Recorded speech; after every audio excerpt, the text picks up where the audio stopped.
I've been eating over 2,400 calories every single day, and I'm staying pretty lean without ever cutting out any food groups. And also while eating meals that taste pretty great and that I actually want to eat. So in today's video, I want to show you what I eat in a day as a registered dietitian and also as a dad to stay in shape, maintain a fairly low body fat percentage, and perform at my best in the gym. As you've seen on social media, there are a lot of what I eat in a day videos out there, and some of them are pretty crazy. If you're trying to lose weight, build muscle, and generally feel better in your body, there is a balanced way to do this without all the nonsense, extreme dieting, restriction. So in this video, I'm going to show you exactly how. So make sure you keep watching.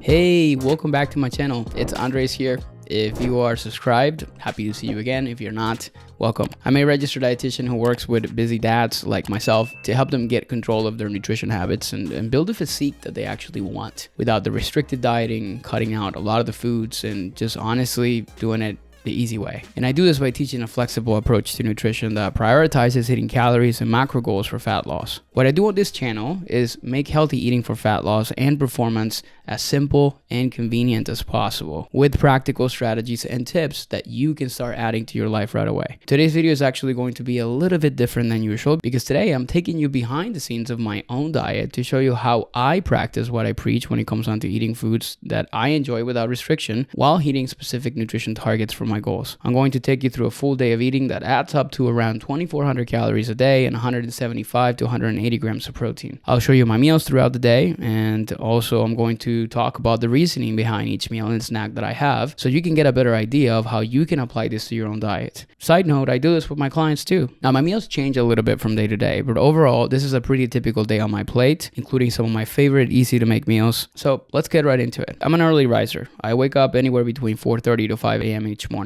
I have a 18-month-old son and I try to spend part of the mornings with him. So for me to get some work done, I need to wake up early. Every morning I start my day by drinking about 24 ounces of water. This allows me to get a jump start on my hydration for the day. Now, drinking water when you're waking up rehydrates your body after a night of sleep, which, by the way, you lose water when you're sleeping, and it really supports overall bodily functions. Now, staying hydrated will improve things like your digestion, boost your brain function, improve your skin health, and many other different factors that are honestly super important. So even though I drink 24 ounces in the morning, I try to keep that going consistently throughout the day and drink around 100 ounces, sometimes up to a gallon, which is about 128 ounces per day. Then about an hour later, I'll have a cup of black coffee that I just usually do a pour over or from the machine, and I sweeten that with stevia. I usually try to wait a little while before I have my coffee in the morning after I wake up, so my body wakes up a little bit naturally. Now I drink my coffee this way also because that's my personal preference, and I like using stevia for sweetness rather than sugar to avoid extra calories to my coffee or spiking my blood sugar in the morning, to be honest. Now for breakfast, usually around 7:30, I'll have my first meal of the day, which is usually overnight oats, and I eat that pretty much every single day for breakfast. I actually created a full video on how I prep all my breakfast for the whole week in just 10 minutes on Sundays. It was a viral video. I'm not gonna get too much into it, but I'll link that in the description box, and you can see also a video here so you can check out exactly what that looks like on the thumbnail. Now eating this for breakfast is a huge time saver for me in the mornings.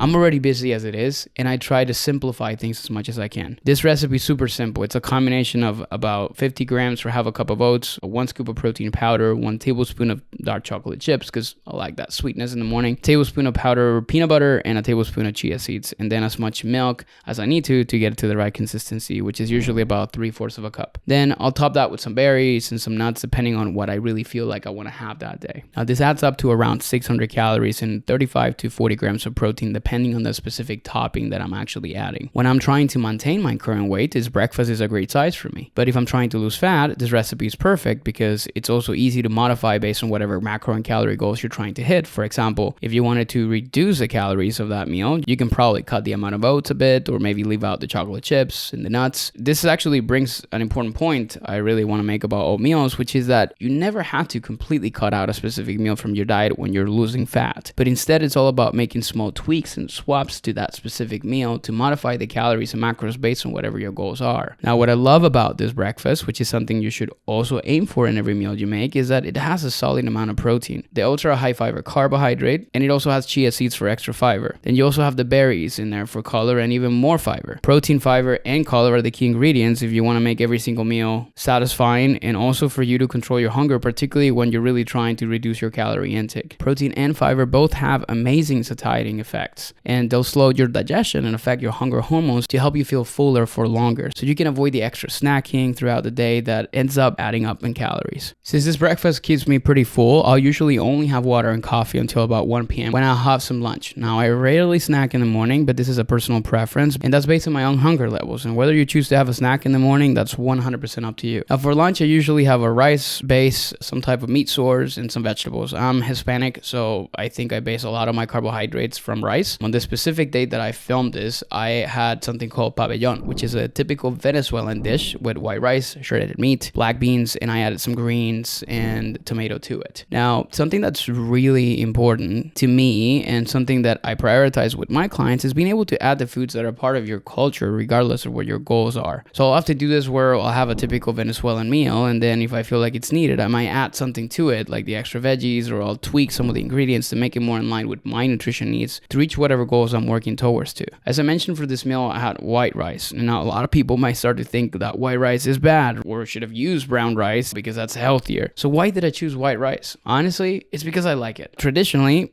it's used in pabellón. White rice is not inherently bad for you, but its health, it really depends on factors like your portion size and your individual dietary needs. While it's a good source of easy digestible carbohydrates and provide quick energy, it has less fiber and vitamins compared to whole grains because the bran and the germ of the grain are removed during the processing. Now, this makes it a little bit less nutritious and can lead to rapid spikes in blood sugar levels. However, white rice can still be part of a healthy diet, especially when you pair it with nutrient-dense foods like vegetables and lean proteins like I did in this meal. Now, the protein's gonna come mostly from the shredded meat and the beans, which are also a great source of fiber, along with the veggies, which will make the meal also more filling and satisfying. Plus, you'll also find that many white rice brands will enrich their rice with vitamins and minerals, so the nutrient content really isn't too much different from brown rice. Now, after lunch, I will always have something sweet, so that might be something like a protein bar. I also have a thing for these like yasso bars, which have been recommended to me, and I love it, which these are basically this Greek yogurt based ice cream. They said there's like Greek yogurt base, but honestly it's like a regular ice cream, but they're like 150 calories. Sometimes I'll have a piece of chocolate or something along those lines. Now let's talk about snacks for a second. My snacks typically are going to be in the afternoon, and I'll usually have some Greek yogurt. I'm a big fan of these Oikos Pro Yogurt Cups, which have about 20 grams of protein, 140 calories, and zero added sugar. Or they also have a version where now you can get the drink version, and it's 23 grams of protein, which is awesome. I usually have this before my workout, and I'll typically top it up with some cereal for some easily digestible carbohydrates to fuel my training, or sometimes with some fruit. But on this day that I filmed this, to explain the point that I try to be flexible with my diet, I just had a chocolate chip cookie. No tweaks or modifications there, just a regular chocolate chip cookie. Usually around 6 to 7 is when I'll have dinner, which was really simple today. It's just a turkey sandwich with some cheese and some strawberries on the side. Dinner typically varies a lot depending on that day, but some other dinners that either me or my wife we typically include would be things like a homemade pizza with whole grain pita or chicken, or sometimes I would do leftovers from the lunch that I had just so I can keep it simple. Guys, I'm gonna remind you something. If you want to accomplish your goals, you need to try to eliminate as many variables, because creating a calorie deficit, and I had a conversation about this with a client yesterday, it's simple, but then not as simple as it seems, right? And sometimes you believe that you're actually doing that, but you're not. And it's not happening because of the fact that there's way too much variability into your diet. Now, back to what I'm eating. After our son goes to sleep, I may have a protein shake or something else to boost my protein intake if I still need it. As I mentioned before, most of my days I'll have anywhere between 23 to 2400 calories and about 175 to 180 grams of protein, which is in line with what my body uses. And this way of eating has kept my weight pretty stable for years and allowed me to continue to see progress at the gym as well. Now, right now, I've just started doing something a little bit different, which is a muscle gain phase, and I started to bump up my calories a bit to 2600 to 3000 calories. But even though I've made this change, this hasn't really impacted my meals a lot. I'm still basically eating the same things, just with larger portion sizes. For example, the oats in the morning morning, instead of adding half a cup, now I'm adding 3/4 of a cup. For rice at lunch, instead of adding 200 grams, I may do 250 grams. So as you can see from this day of eating, I eat everything. I don't restrict myself from anything, including cookies, ice cream, chocolate, or anything else I want. So how come I don't gain weight? And isn't it the case that sugar is bad for me? Well, I don't gain weight because I'm mindful of my portion sizes and what I'm eating in my total calorie intake. Because I don't restrict anything. I don't feel the need to overeat when I do sugary foods or those kind of things that a lot of people typically binge on, which is a problem that keeps many people stuck in their weight loss journey. I don't label any foods as bad because I don't live in fear that everything I eat is gonna make me gain weight. I usually never think about food obsessively, and I'm happy to say that food doesn't really rule my life. Maybe I want you to ask yourself, can you say the same? Or do you struggle with constantly thinking about your next meal and how is it going to affect your body, or how it's going to add up to the love handles that you got hanging that you have not been able to get rid of? If you're dealing with this right now and you want to finally find the freedom that you need and want with your nutrition, eat the foods you want while still making consistent progress towards those goals, I put together a training that is specifically for dads just like myself. Now, this video breaks down the mistakes you're probably and most likely making right now with your nutrition, and I'll take you to my 3-step process that I have to fix those problems and finally get the scale moving and drop those 20 extra pounds for good. If you want to check out that free masterclass, I'll put the link in the description. But that brings us to the end of today's video. I'm hoping seeing what I personally eat in a day give you some inspiration for your own meals. For some people